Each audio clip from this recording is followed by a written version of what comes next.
أما بعد فأعوذ بالله من الشيطان الرجيم بسم الله الرحمن الرحيم يا أيها النبي إنا أرسلناك بالحق بشيرا ونذيرا وداعيا إلى الله بإذنه وسراجا منيرا. د نبی کریم صلی الله علیہ وسلم د سیرت پاک متعلق بیان میں شروع کړو درتا. غالباً دیتا میں خبر رسول وچے د مور بی بی د وفات نپس د نبی علیہ السلام مبارک تربیت دا غنیکا عبد المطلب پخپل ذمہ دار غشتو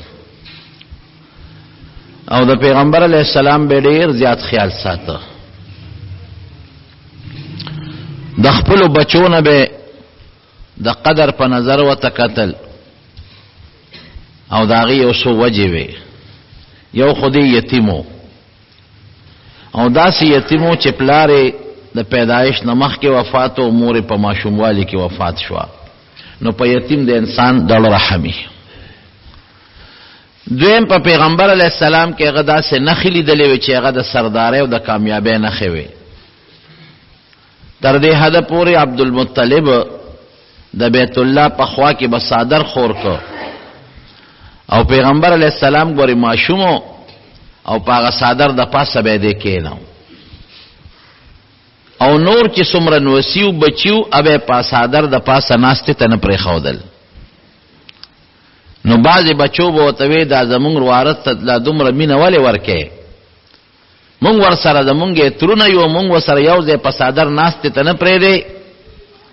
وی تاسو ته پته نه لګی چې زما د دې بچی څومره لوی شان دی. دله به خدای یو لوی شان ورکي. یو مرګري وای چې یو ځل درالم بیت الله شریف ته او عبد المطلب د بیت الله نه تاویدا او ډیر زیات خپاو او دا دعاګانې کول چې خدایا زما بچي مال راکا خدایا زما بچي مال راکا. نو ما د چانه تاسو کو چې څه چل شوی دی چې عبد المطلب دومره پریشان دی. ویدار دی او نوسې دی او هغه په اوخ سور چته تللی دی. نو هغه نا وخت کړي نو دی ځکه پریشان دی. وی لک سات پس نبی علیہ السلام په اوخ سور راغی ماشوم خو په اوخ سور راغی د اوخ نراکوس شو. عبد المطلب ورمن رکړو ځان ته را ترغاړه واسو. وی بچي غم می ختم شو ته میولید نو خوشاله شو. ډیر زیات مینه نبی علیہ السلام سره کولا. اتفاقات دو چې په نبی علیہ السلام په ماشوموالي کې دا غمونه را روان دي. نو عبد المطلب هم بیمار شو او دغه وخت کې د حضور پاک عمر اکاله دی د لږ عمر دی.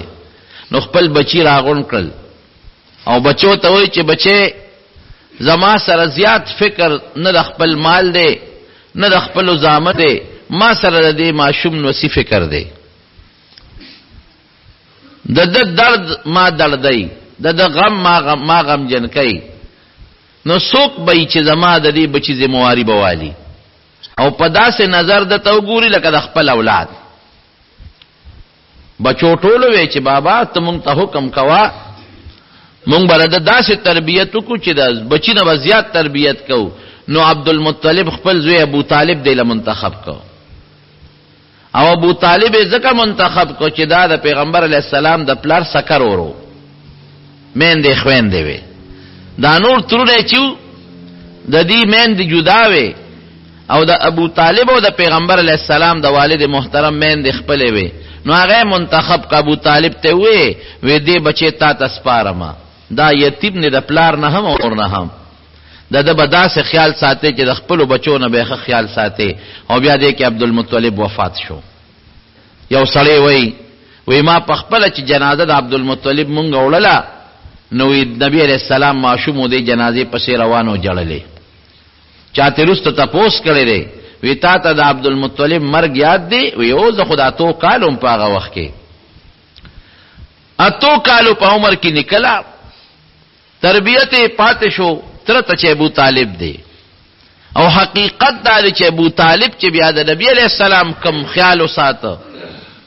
نو داسې بخپلار د بچی ماغه سه خیالونه ساتي ډیر زیات به ځان سره نږدې ګرځاو او چې چرته بتنو خپل بچی به نه بوتل او نبی علیہ السلام میزان سره بوته او نخې به پکې پتا وا په مکه کې دا خبره مشهور وي کاهنان براتل او پیغمبر علیہ السلام ته قتل نجومیان براتل هغه ته قتل دا سه ناشنا حالات په خیدل چې خلکو محسوسولا چیرې د اخر زمانه پیغمبر راتلو والا دی وغه د اخر زمانه پیغمبر به هم دی جوړيږي لکه اوس مثال پتور یو خبر مشهور دی او په حدیثو کې دی او د قران حکیم نم ثابت دی او په حدیثو کې مشتا چې قیامت برازي او د قیامت نمخ کې به حضرت عیسی علیہ السلام الله قران کې الله فرمایي جمد اسمان ته پورته کړی دی او حدیثو کې راځي چې دی به د قیامت نمخ کې راکوزيږي او داغه نمخ کې به یو نیک سړی وي حضرت مهدی داغه حکومت بای نو یو سړی مثلا نیک پیدا شي او خلک ویل کده کې داغه مهدی صفاتو نشتا او د پیغمبر علی السلام کوم علامه او نخې چې نو هغه ټول موجود دي د قرنګي د مکی خلک يهوديان عیسایان او د نور دینونو خلک په دې انتظارو چې نبی آخر الزمان دنیا ته راتلو والا دی اکه مې نخې چې هغه ټول موجود دي او بیا د پخوانو کتابونو خلکو او نجومیانو کاهنانو دا ټول خلقو دا نخې په پیغمبر علیہ السلام کې لیدلې نو ابو طالب هم پدې پویو نو د پیغمبر علیہ السلام به ډېر قدر کاو او ډېر احترام به کاو ډېر زیات عزت به کاو تر دې حد پورې چې یو ځل په سفر ته نبی علیہ السلام د ابو طالب د تجارت په سفر د عربو ټول گذره اوقات په تجارتو ځکه په مکه مکرمه کې غله نه کېده اوس پورې نه پکې غنم کېدل نه پکې اوربشه کېدلې او هیڅ قسمه نه پکې وبشت او شال غرونه دي نو دا غي ټول نظام په تجارتو نو ابو طالب یو قافله د تجارت واغشت او شام ته روان شو ډېر خلک ورسره په دې قافله کې شریک شو مالونه دي پکې نبی علیہ السلام دی خو معشوم دی دغه وخت کې نو د او دی وخت کې د حضور پاک عمر 12 کاله دی نو چې هغه روان شو نو نبی علیہ السلام عمر پسې رو روان شو تسلی ورکړه بچیل وې سفر دی عمر دې لګ دې 12 کاله دی نو تا نه بوزم خو پیغمبر علیہ السلام ور پسې خپه شو نو چې خپه شو داغه خفګانې نه چوز غملې نو روچره کا وې زړه راخدبو بده زم دا لومبه سفر دی د نبی علیہ السلام مبارک شام طرف ته قافله روانه شو بصرا یو مقام دی چې ال تور سیدل اخو بداسه قافله و یو ځای به دمه کولا بیا بلال البل ځای به دمه کولا بیا به بل ځای دمه کولا چا به غشتل کول او چا به خرصول کول نو دا بصرا یو لوی علاقه ده یو لوی خارو پاغه زمانہ کې اغه سره خوا کې د قافلې د دمه یو ځای چې قافلې بلال نو ال تبه قافله ادره د لیساره بشوا او یو بازار بو لګید میله بو لګیدلا چا به شیخ خرصه او چا به شیخ غشته دا به تجارت او روزگار بو کاروبار بو نو چې څنګه د بصرا کې دا قافله ایثار شو خیمه یو لګولې دغه د عیسایانو یو راهبو چې هغه راهب د عیسایانو دای چې غي بزان لپاره یو جونګل کې دی رہی یا په یو سمسه کې په یو غار کې دی رہی او د الله تعالی عبادت کوي هغه وعده نه کوي د عیسایانو راهبان ودونه نه کوي نه بچی وی نه خزی نه ماشومانی بس ځان له پروتي لګا غونډه ډوډۍ خوري او خپل عبادتونه کوي او څنګه راهبان د عیسایانو نشته په خوا به دا ډیر زیاتو نو په یو غار او په غار کې دا راهب پاتې کېده او دې به کله راوته کله به میاش پس راوت کله به 2 میاشتې پس راوته دنیا به ته په انتظار او خلکو به دواګانې غوښتي خلکو به نظرانه تحفه ورکړي غار ته بدن نشودا چې ډیره موده پس پراوته نو چې دا قافله د ابو طالب د قافله په بصرا مقام کې د مشونو د راهب راوته او راتلو سره نیغه په دې قافله کې ترمذی شریف کې دا حدیث دی راتلو سره نیغ په دې قافله کې وردن اوت او دې به چې قافله به کلم راتل دی بن راوته چې څوک بنونو دی براوته عام بن راوته نو خلکم حیران شو چې دا خو قافله ده او د دنیا خلک د تجارت کیږي دا راهب څنګه دا پادری راوته بحیرا د دنو بحیرا چې راوته نو په قافله کې ګرځیده او نبی کریم صلی الله علیه وسلم د مټک لکونیو او سوی وی هاذا سید العالمین وی دې ټول مخلوق سردار دی وی هاذا رسول رب العالمین وی دې رب العالمین د پروردگار د طرف نه رسول جوړیدونکې دی نه پیغمبر جوړیږي هاذا سید العالمین د ټول مخلوق سردار دی او په د باندې به خدای پاک امت ته هدایت ورکړي خلک حیران شو د 12 کالو د ماشوم متعلق ته دا خبره څنګه کې وی ګوره خلکو وی ته څنګه دا خبره کې وی زره ته دا خبره په دلیل کوم ما سره کتاب موجود دی کتاب راواغشت کتاب ته هم قتل او نبی رسول الله د مخ مبارک ته هم قتل وی زما په دې کتاب کې چې د نبی آخر الزمان کم نه خې دی غټولې په دې کې موجود دی یو خدا خبره ده د سترګو نخې ما سره شته د رنگ نخې ما سره شته د شکل نخې ما سره شته د طبیعت او د عادت نخې ما سره په دې کتاب کې شته د نبی آخر الزمان چې کوم نخې دی خو پکې موجود دی دویم سری وی دا قافله چې په دې غر راخته کېدا وی ما ورته کتل دی قافله ته نو وی دا سه کانی بوټي ما ونلې چې هغه د سر نه ښکته کړي او دا کانی بوټي بغیر د هغه انسان نه چې هغه نه خدای پیغمبر جوړي سرونه نه ښکته کوي دا ترمذی شریف په حدیث ته او علماء د دې حدیث توثیق هم کړی چې مضبوط حدیث ته دا دوشو درېمه دا چې وی ګوره د په دې دواړو اولو په دې مینس کې یو مهر لګېدلې د پیغمبره وی ګوره د نبوت مهرم پېشتا دا خبره وکړلې او دا پادری لاړه خپل دغه ته دا راهب نه وته خپل غار ته خپل سوړی ته او د خلکو ته تاسو د دې لک د برکت وروړې کوم هغه د خپل وس مطابق سره وروړې برابر کړه او د ابو طالب د قافلې له روسته ورته کې خودا خو چې دی روت دا وروړې روسته دی وخت نبی عليه السلام او خان بوتلی او بخورلا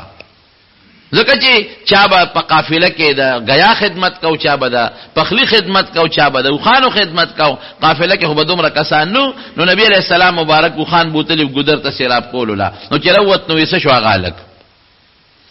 وی هغه تللی او خان سیرابی را روان دی وی ما خو ډوډۍ داګه د برکت درته راوړه دې کې نبی رسول الله را روانو وی ګوره بل دلیل وسوینه وی تاسو خو ماته وی چې څه دلیل دی نو ما خو ته وختي دلیلونه وی خو بل دلیل مو ګوره بل دلیل دا دی چې وی ګوره انور دی کنه سخت نور دی ګرځي دی او وی پاغه سورې پرشت کړی دی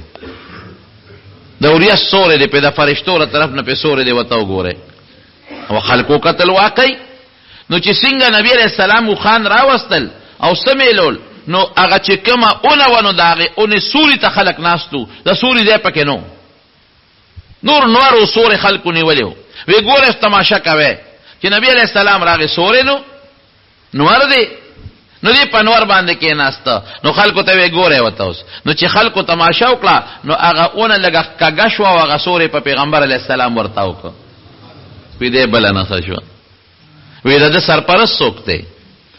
وی د قافلې د مشر ابو طالب د سرپرست دی وی دا ماشوم دې څه دی وی دا مرواره دی زوی مې دی وی زوی دې نشي کېده زوی دې نشي کېده د پلار مخ کې وفات شوی دی زما کتابونه دی دا وای چې پلار د پیدایش د مخ کې وفات دی او واره مې دی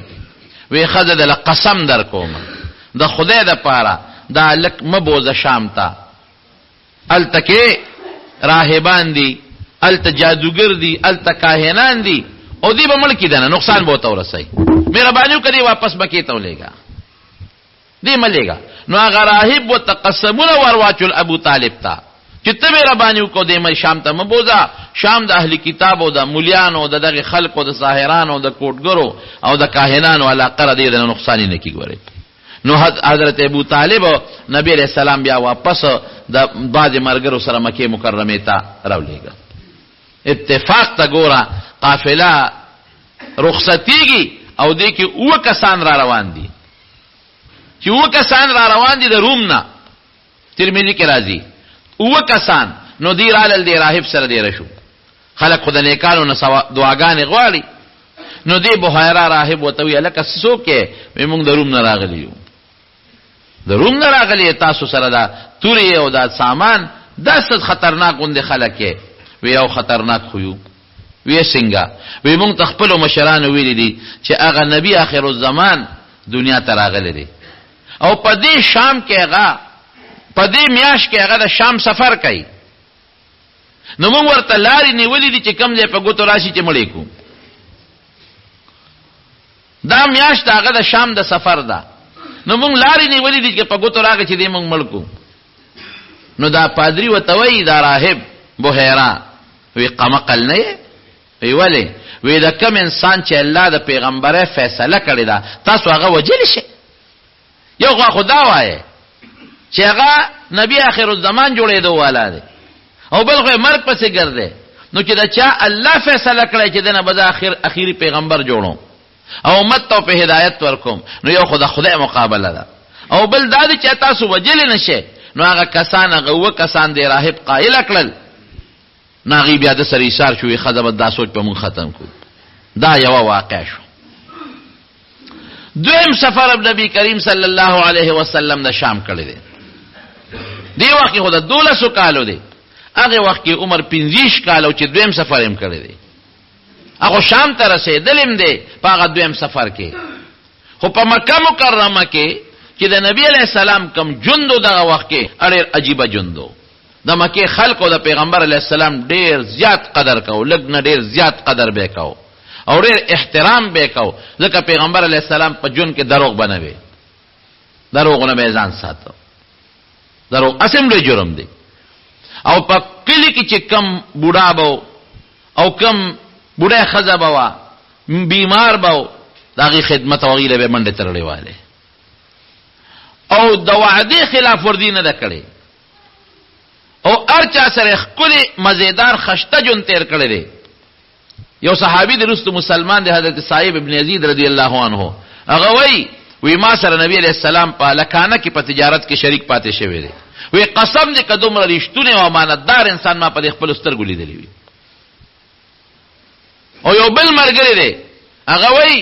وی نبی علیہ السلام سره په مکه مکرمه کې زما څخه خبره تر رااله وی ما وته چې ودرې غزه د لدا شیر اولم نو نبی علیہ السلام ما ته وی چې خزا شابه راوړل وی ما چې تراته دل تو درې غزه راولم وی ما ته چې خزا دل ته ولالم شابه دا شیر راوړل هغه وی چې زلاله منو ما نه ير شو تیر مشو خبره راسته رشوا شپته رشوا درې ورځې پس اتفاقی په غلارت لما خبره مې یې راشوي و انسان دې یریږي وی چې پلارت لم نبی علیہ السلام ال تولاړو نو ما وی چې زخه مانم یره د دلمم دا خبره وی ما ته وی لکه جی بکار دی را سره نک مې چې ولی وی ما سره دی وعده وکړه او مام د سره وعده وکړه دلته به ولاړم نو د الله بنده درې ورځې نه تاسو دلته په انتظار ولاړم دومره د وعده پابند مون خلق د وعده د پروا نه ساتي وایو ځان ته عاشقان د نبی علیہ السلام او ځان ته پیغمبر علیہ السلام محبتيان وایو امتيان وایو دروغ ټول وایو پروا نشته حالانکه دروغ ډېر لوی ګناه ده نبی علیہ السلام د دروغ متعلق فرمایي چې د دروغجن سړي د خلینه چې کم بدبوئی دي بدبوئی یوم بالفرشتي ته تختی مونږ ټول دروغ ټول د بل د پاره خلک دروغ وایي د وعده خلاف ورزي سمرا دا کار ما خام کوم ښا نه کوي دا سار کوم ښا سبب یا نه کوي دروغ وایي د دوکه کوي د وعده خلاف ورزي کوي دا وته د ګناه نه ښکاري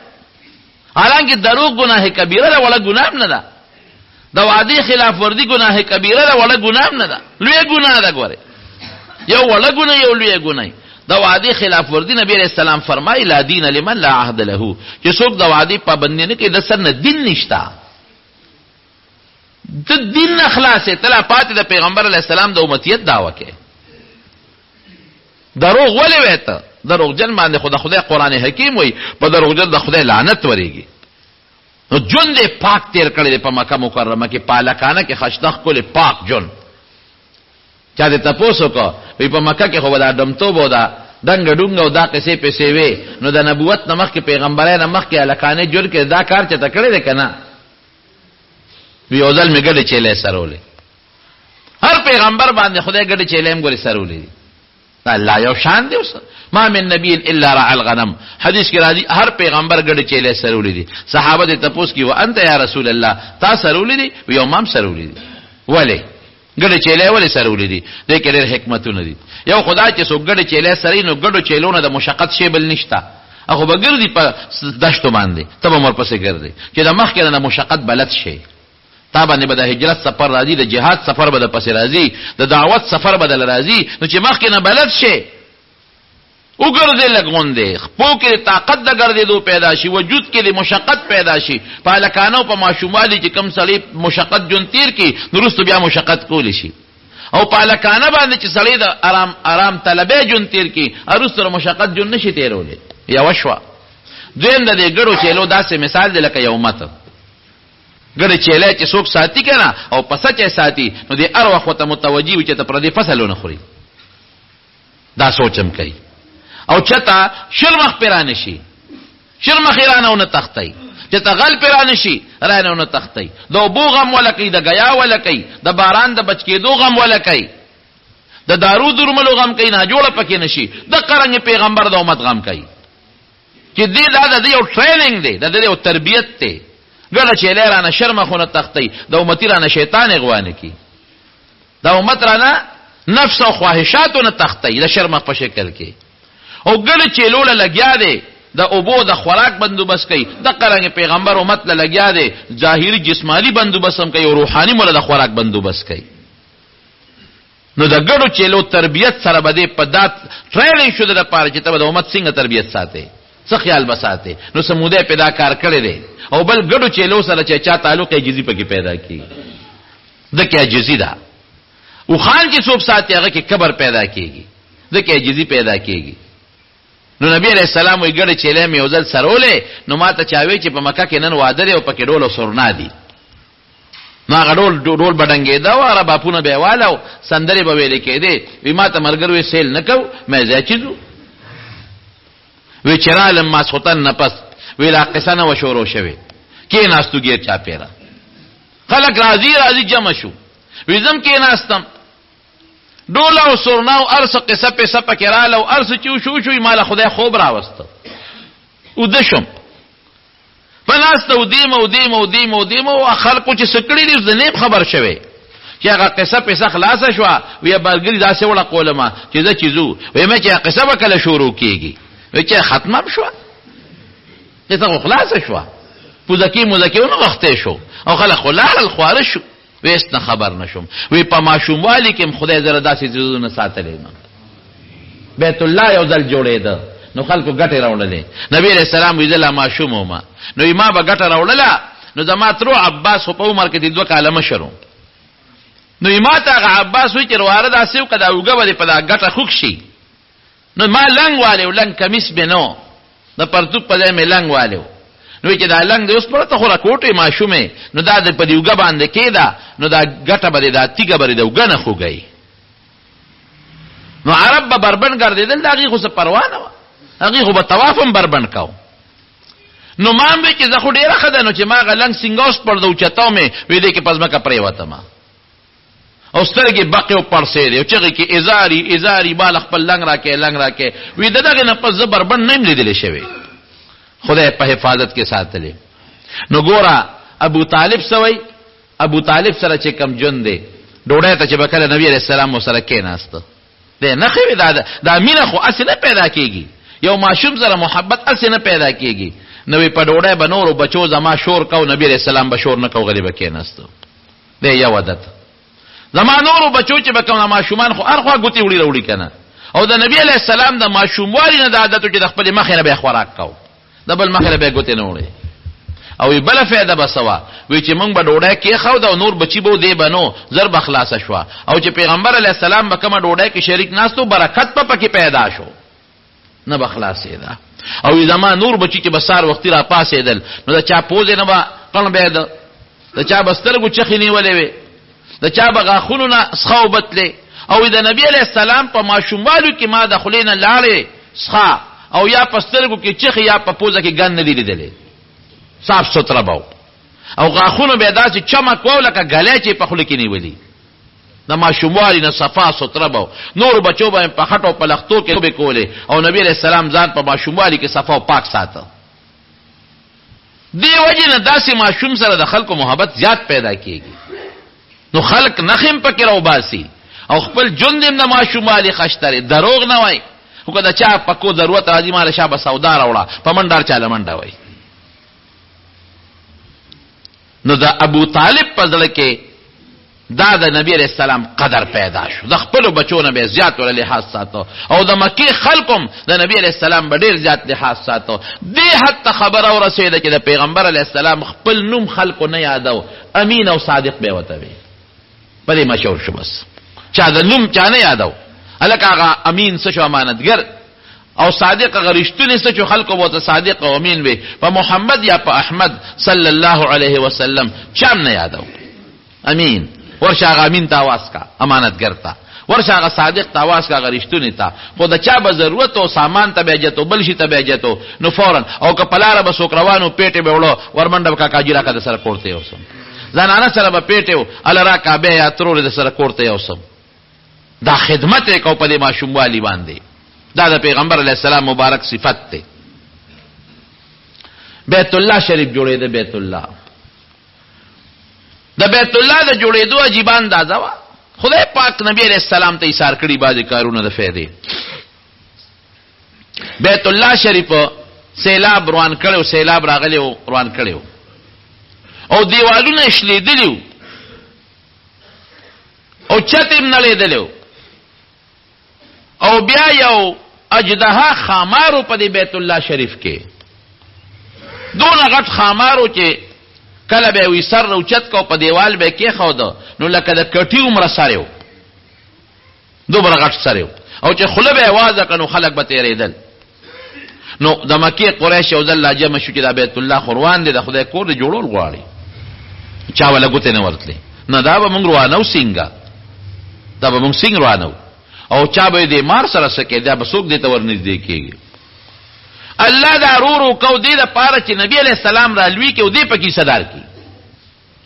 نو چې کله د پیغمبر علیہ السلام عمر لږ زیات شو نو بس بعض کسان راځه مشویدا د خدای کور دی مونږ قدر وانه نو مونږ خو د بیزته او د بیادبه په خیال نه روانو مونږ خو د جوړولو لپاره روانو. یاره نو اوسم د بعض خلکو بعض چیز لګوته نه ورځي لکه د جمعات کې اکثر راجال مالی کنه نو خلک ولا ګوته نه وروړي لکه دا خو تو تکری په د جمعات کې او دا خو زبرګان دي او تو تکری د کم نه زبرګ شو د کم نه چې له استره چې زبرګ شوی دی په خپل کور کې د زبرګ ساتي چې جمعات ته پکا کل کړي دي چا وته په جمعات کې لاندې دغه یو جمعات ته لاله مغي وته لاندې صادرونه ویزان کړی دي الکه دا صادرونه د سدي دا موږ تو تکرو تعویزان کړی دي ولې تو تکری ولې دا غول کینو دا جمعات دا صادره او تعویزان دي کړی دي. الله اکبر دا چنګ چون کوي خلک د مانځنه او باسي خپل کور کې دا ساتي رازبرګان د خلکو په ځل کې یو دباو پروتي چې کدی لمګوته دی جاله یو انس نقصان براته پیښ شي د قرنګ داغي په ذهن کې دا دباو کړه بیت الله والو مونږ ته مصیبت پیښیږي. نو یو قریشي ورمن راکړي قصاص کور او کوداله راواغښتا او د بیت الله نتیجه جدا کړو مونږ خدا د بدعت په خیال نه روانو مونږ د جوړولو په خیال روانو. نو چې هغه څلور پینځه تیږي وسته نو بلم راغی نو بس ټول ته متوجي شو او مار سره خدای څه چلو کو او غټ مارو د قصي یو ځل غرمه سر اوچت کړو په دیوال د پاسه سره خاو دیو دغه یو اجدها یو لوی د خامار راغی دا باز یو لوی باز مرغه رااله او چې څنګه دا بار دا باز راغی دا مرغه او ورغټه کړل دا خاماري په پنجو کې ونیو اوچته کو وې تختاو ټول خلکو لید چې لکه خامار خواغه دغه مرغه او تختاو خامار خو یوړو نو د خلکو د لنه دغه خامارغه هیبت املال ختم شو. بیت الله روان کو چروانه کړو د ابراهیم علی السلام چې کمی تیږي وی خونه هغه ته ورساو نو سره نو جوړولې شروع کړل. نو چې جوړولې شروع کړل د حجر اسود د ځمکې تقریبا 4 فوټو چته دغه ځای لره ورسېدل. نو چاوي د حجر اسود بزیک د مو چاوي زبې یک د مو چاوي زبې جنگ جوړ شو. د یو قوم مشروي دا زما حق دی د بل قوم مشروي دا زما حق دی د بل قوم مشروي زما حق دی توري راوته. نو دا غي غټ قسم بداو چې غي به وینه راول او لاس په پکې کې خاو ده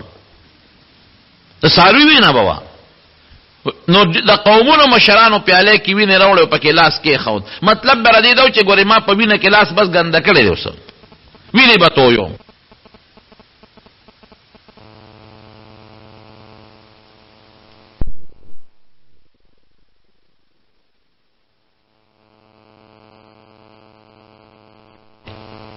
په دې شر ختم شو څوکیداران مقرر کړل اتفاق ته ګوره سار وختي ټولو نه مخکې مانځله یعنی جمعه تاغه وخت کې خدا سي منځونه نه لګا مونږ چې دي نبی کریم صلی الله علیه وسلم را و چراغ ټولو چې کې جاء الامین الک بس امین راغی ښا هغه امانتګر راغی فلان کې راغی فلان کې راغی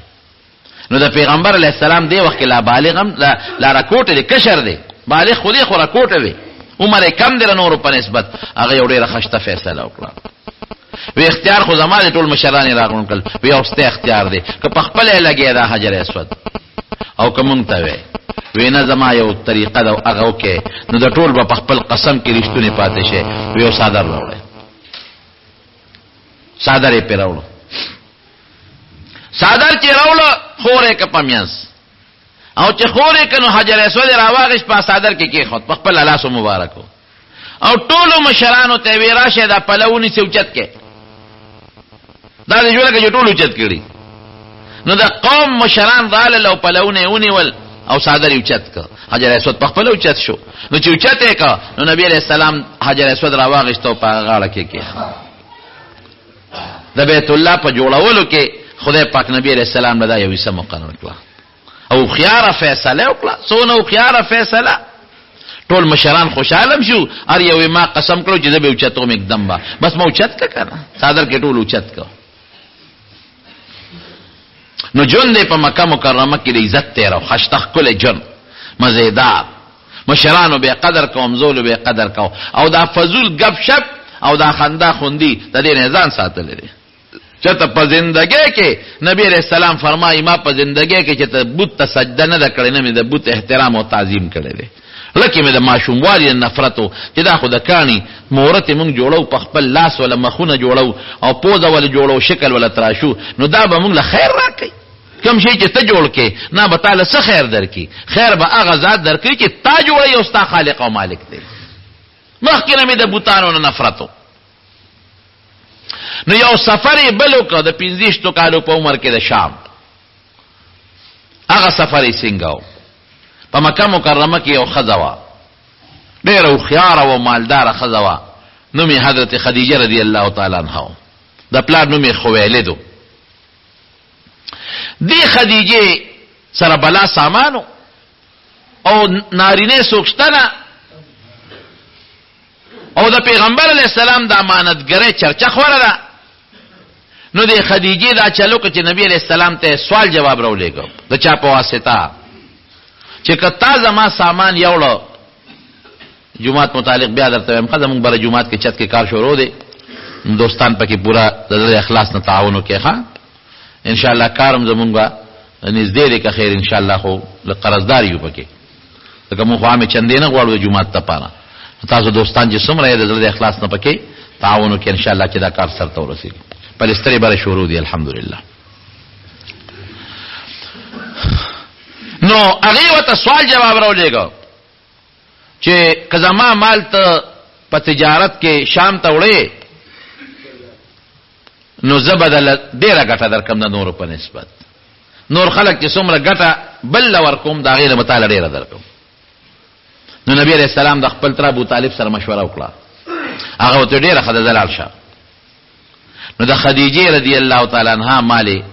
په تجارت کې یو قافله سره شریکو شام ته یوړو او د دې خدیجه یو غلام او میسره نو میو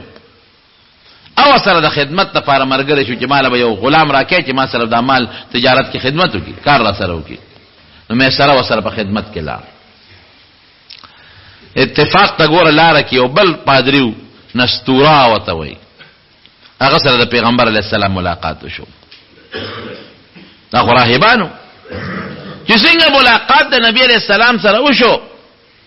هغه قافله والا ټول راغون کړل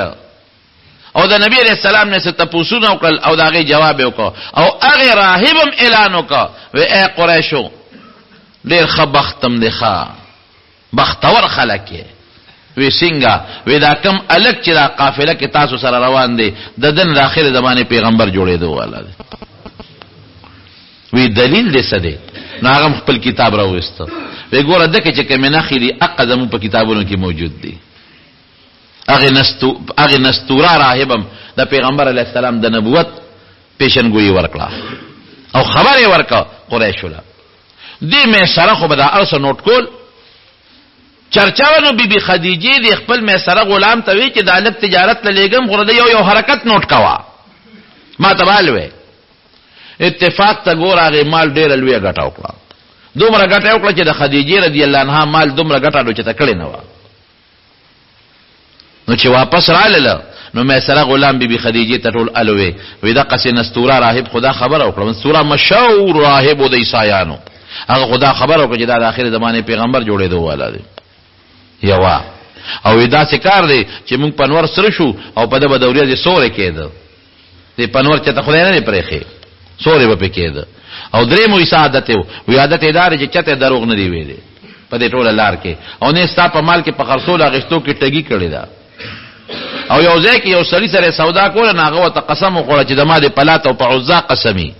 په د خدایانو په بوتانو باندې. نو نبی رسول الله وته چې زه خو ګورې په بوتانو قسمونه نه خورم او نه بوتانو له عزت ورکوم کته ورکه وایا خو نه د په بوت ستا قسم منم او نه د بوت پرواز ساتم او نه په بوتانو قسمونه خورم. هغه ټول چې په سفر کې د نبی علیہ السلام کوم خصيفتونه دې مې سره لیدلیو هغه ټول راوړل او بیبي خدیجه ته بیان کړ او اتفاق ته ګوره بیبي خدیجه دغه وخت کې بر په خپل بالخانه کې وا او نبی علیہ السلام را روانو وی ګوره دقه لکته دې سور نور ته وګوره په د سوري ته وګوره د پاسه په فرشتو یو ریاض ارسو چې د خسورې په د پاسه کړی نو ګټه ډیره زیاته وکړه مال. نو نبی علیہ السلام له پکې خمس بوته ایسا ورکړه. نو دې خدیجه یو خوب لیدلو خوب یې ولید چې د اسمان نه یو سپومې دا ډیره خشتخ کول رانه کړی دا هغه سپومې اوچتیږي چې اسمان ته نور موچته شو رانه زیاته شو نو رو را روانه و زما په کور کې زما په داغه کې د سپومې را پرې وتا دا خوب یې چې دا خوب یې ولید نو د دې د ترز وی ورقه ابن نوفل دا په خوانو کتابونو عالمو دا لاغه د خوب الاصم عالمانو تخلق وی نو ورقه ابن نوفل ته خوب بیان کو وی دغه سي ما خوب ولید وی ښا رښتیا ویلا خوب دی لیدل وی او وی خطبه د نبی اخر الزمان نکاح کې داخليږي تا دا خوب دا تعبیر شو دا خوب دیم لیدلو او دا خوب بیبي صفیه رضی الله تعالی عنها هم لیدلو.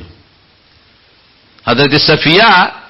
په خیبر کې د یو يهودي لور وا او په بل يهودي باندې واده وا غټ مالدار يهودي سردارو په هغه واده وا او تازه واده شو نو چې واده شو نو دیم خوب ولید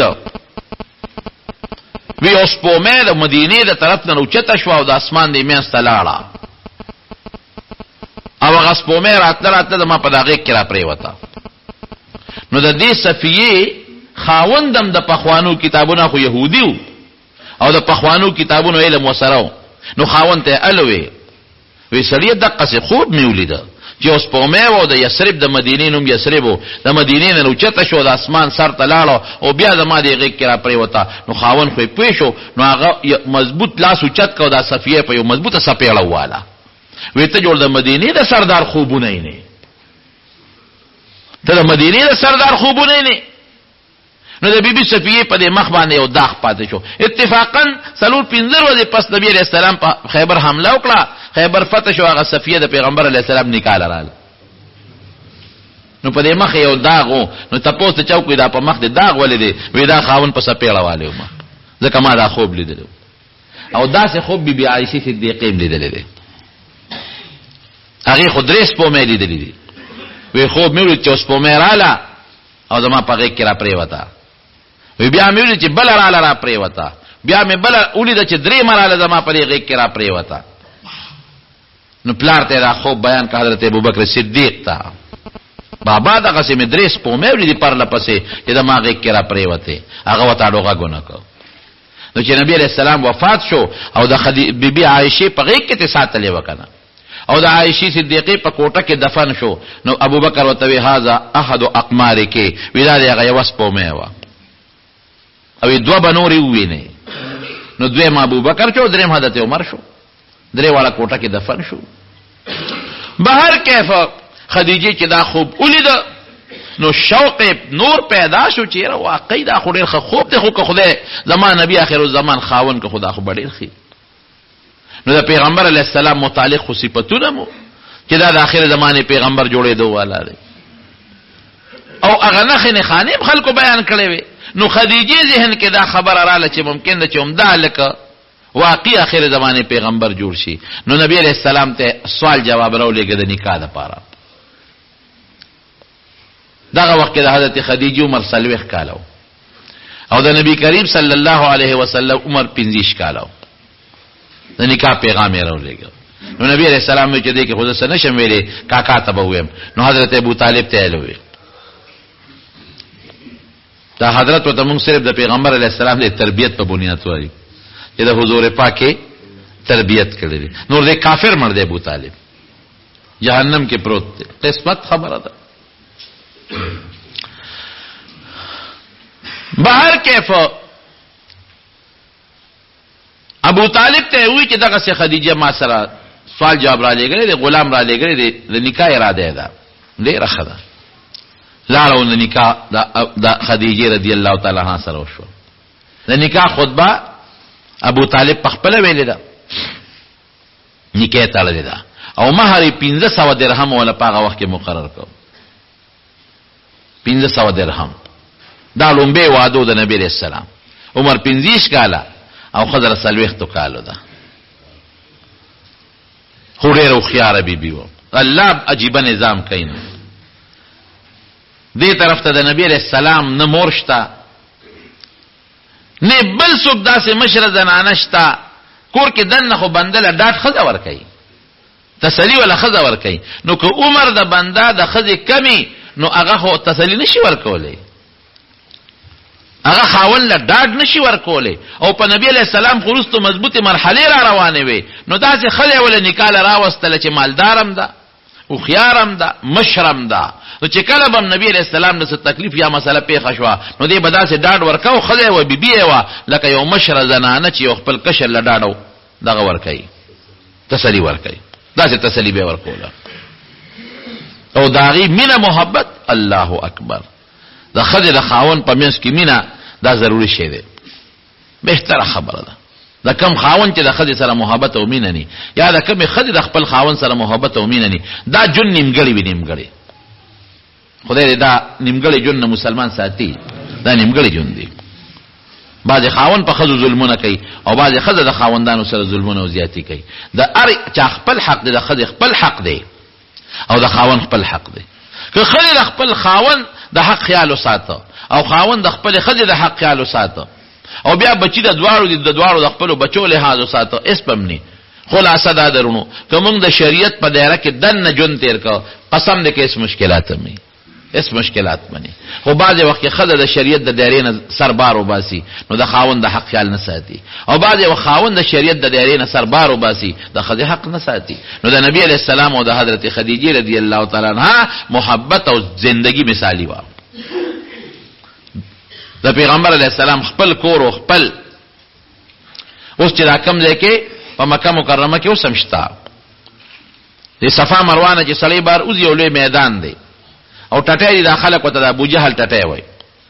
باغ چې سړی بار اوزي سورنګونه دي هغه سورنګونو سره خوا کې یو سړک د روډ شی بیا امیر سره خوا کې التکی یو مکتبه ده د پاسه په مکتبه لیکل ده او خوا کې وسره زمزم ټوټیم دي خلک ته تپکې ډکای زمزم او به ال تستری. نو دا د پیغمبر علی السلام د پیدایش مبارک کور لیکن او د خدیجه رضی الله تعالی عنها کور دا د مروه غونډه سره کله چې د باب المروه نه بار اوزي نو دغه ځای کې د نیانو دکانونه دي. اوس خیروان کل پخوا وو اوس الکشاته جوړ کړی دي د نیانو دکانونه. نو دغه نیانو دکانونو سره خوا کې د خدیجه رضی الله تعالی عنها کورو. نو حضرت خدیجه رضی الله عنها خپل ټول مال، ډیر مالدار خزوا، دام پیغمبر علیه السلام ته وقف کو، او خپل کور پیغمبر علیه السلام ته وقف کو. نو نبی علیه السلام د خپل کور نه بیا را منتقل شوی دی او د خدیجه رضی الله عنها سره اوسېدلی دی. دومره بهترین جون د دواړو تېرېده چې نبی علیه السلام مبارک چې د خدیجه وفات شو کنه، نو ګډه به اعلان کړه یا چیلې یا ګډوري یا چیلوکې.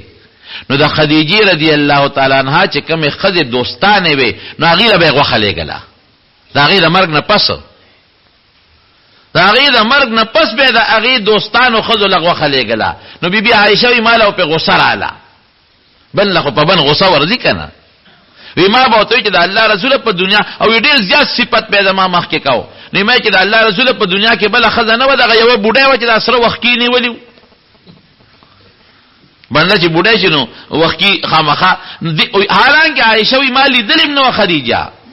وی چې دا کوم وفات کې داغه وخت د پیدام لانو ما، خو نبی علیہ السلام مې ډیر صفت کاو نو مال او په قار راغی. نو حضور پاک به خندل چې انها كانت وكانت، عائشه هم دقه یو خزو په دنیا کې، هم دقه یو خزوا. او نبی علیہ السلام فرمایي یو ځل نبی کریم صلی الله علیه وسلم ته جبرئیل علیہ السلام راغی، ورته اوس د پیغمبر خدمت کینو دا خو د الله د خوشالیدو ذریعہ ده. جبرئیل علیہ السلام راغی او جبرئیل علیہ السلام وی نبی علیہ السلام ته چې خاص الله دی لرو لګلما چې په خدیجه زما سلام وایا. دا لوی منقبت ته او الله وی چې زیر ولا ورکا خدیجه لا زیر ورکا چې جنت کې الله دی له یو محل جوړ کړی دی، ادا سي محل دی چې د یوې ملغلره نه جوړ دی، نه پکې ټانکشتا او نه پکې پیوان شتا، یوې ملغلره نه مولا محل تیار جوړ کړی دی، او نه پکې شور او شغرب شتا او نه پکې ستړی شته دی.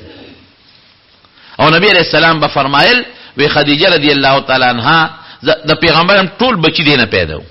بیبي فاطمه د دې لور ده، بیبي رقیه، ام کلثوم، زینب، دا سلوري لونه وي، او درې زامنو طاهر، طیب او سو قاسم، او سو کې دا طیب او طاهر د یو کس نو دو زامنو. یو بچي ابراهیم دا د ماریه قبطیه نه د پیغمبر بل بیبي واغې نه پیدا، او باقي ټول بچي داغې نه پیدا. او غار حرا کې چې بکله نبی علیہ السلام عبادت کاو نو دی به پس ستوان وړل. غار حرا ته موږ نشو خته، دومره ګران شی دی، موږ نشو خته، او چت غار دی او خطل سختي، دی به پس وبخې جوړ، دی به ستوان خې جوړ او خوراک به پس وړو. نو 15 کاله عمر د نبی علیہ السلام چې دا لومبي واده د بیبي خدیجه سره شوه دی، او اولاد یې ټول پیدا دي. او ختم دی باقی د سیرت بیان ان شاء الله اند جمعه کې به بیان وکم. رب العالمین دې مونږه د پیغمبر علیه السلام په نقش قدم روان شو. ما دا ته ګوره ټولو نه مخکې خبره کړې ده، ډېره جمعه مې ویلې ده چې د نبی علیه السلام د دې سیرت بیانول زما مقصد څه دی. مقصد دا دی چې یو خو خپل پیغمبر د تاریخ نه خبر شي، موږ د اګاو بنګانه خبر یو، خپل پیغمبر تاریخ موږ ته نه دی معلوم، خپل پیغمبر تاریخ نه خبر شي. او دویم دا دی چې د حضور پاک د عظمت نه خبر شي چې موږ د پیغمبر د څومره لوی شان شخصیتو، نو چې څومره عظمت د انسان زیات د چا پړه کې راشي دا فطری نفسیاتی اثردار چې مینه وسر زیاتېږي، محبت به پیدا شي. او د محبت نه حسره ان المحب لمن يحب يطيع، چې چا سره مینه یو سر هغه بیا تابعداري کوي. غټ مقصد دا دی چې موږ د پیغمبر علیه السلام د سنتو تابعدار جوړ شو. الله دې غصب کړي. کوم نوم خدای انس او حذیفه دواړه خشته نمونه دي او دواړه صحابه نمونه دي. د مور بیمار ده الله دې ول شفا ورکړي، د دم یو مریض دی پکور کې الله دې ول شفا ورکړي، دا مرګره د کاروبار نشتا الله دې ول د حلال کاروبار ورکړي، د حرام په کاروبار مې وی پلار مجبوري نه د حرام کاروبار باندې کوي سو کوم مجبوري مې کوا، دم کور کې پریشانی د الله دې پریشانی په خیر بدل کړي. دا د نیمه ساروی ساتل دا د موږ د شریعت کې دا صحیح طریقه نه ده. اور باندې کم شیز پروت وي پاغه خپل مړو پسې لاس اوچتای دا ښه کار دی، ثواب لاس اوچتول دا نه چې لاس اوچت کی، لاس دای چې دعا وکي چې د ثواب پلان کی توبه ښه. لاس اوچتول دا معنا چې دعا وکي چې د دې ستا ثواب زما مور ته زما پلار ته. زمون پښتانه خلک زنانه په لاس اوچت سره تعبیر کوي، که لاس اوچت نه کیسه موي که پړه کې مو وي چې دا ثواب د پلان کې شو الله ثواب رسي دعا کوي رب العالمین عبد المصور وتوای الله ته څوک مریضان دي ته ول شفا ورکړي خدای که څوک قرضدارانی قرضونه اخلاص کړي الله که څوک په پریشانو کې مبتلی پریشانی په خوشاله بدل کړي الله ته زموږ د نبی رسول الله تابعداري نصیب کړي خدای د فتنو نه محفوظ وساتي د مخلوق د شر محفوظ وساتي الله د دواړو جهانو خیرم نصیب کړي خدایا د دواړو جهان د شرونو نه مساتي کوم مردگان چې وفات شوي دي ملکی امان وفات شوی دی او روح الله دی خور دا دې ته دعا کوي چې الله تعالی مغفرت نصیب کړي الله ته مغفرت نصیب کړي نور څوک مردگان وفات ټول الله مغفرت نصیب کړي پروردگار ته زموږ ناراضي شي خدای د خوشاله ژوندۍ نصیب کړي خدای د دنیا او د آخرت د غمونو نه مساتي د دنیا او د آخرت د پریشانونو نه مساتي د خیر او د برکت ژوند نصیب کړي او خدای دین سره محبت او مینه پیدا کړي اخر وخت کې په خپل دا کلمه نصیب کړي لا اله الا الله محمد رسول